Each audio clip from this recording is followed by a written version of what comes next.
Hello అండి, కాకరకాయ అంటే నచ్చిన వాళ్ళకి ఎలా చేసి పెట్టండి. ఇవి కాకరకాయ ముక్కల చికెన్ ముక్కల అని అర్థం కాకుండా తినేస్తారు. దీనికోసం ఒక కడాయి తీసుకొని అందులోకి కాకరకాయ ముక్కలన్నీ యాడ్ చేసుకోవాలి.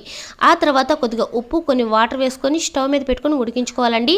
ఇప్పుడు మనకు కాకరకాయలు అయితే మెత్తగా ఉడకనవసరం లేదు, జస్ట్ అలా ఉడికితే చాలు. ఇలా ఉడికిన తర్వాత ఈ వాటర్లో నుంచి కాకరకాయ ముక్కలన్నీ కూడా సపరేట్గా ఇలా ప్లేట్లోకి అయితే తీసేసుకోవాలి. ఇలా ప్లేట్లోకి తీసుకున్న తర్వాత ప్లేట్ అంతా కూడా ఈ ముక్కల్ని ఇలా స్ప్రెడ్ చేసుకొని ఒక రోజంతా కూడా మనం ఎండలో అయితే ఆరబెట్టుకోవాలండి. 2-3 రోజులు అవసరం లేదు, ఒక రోజు పెట్టుకుంటే చాలు.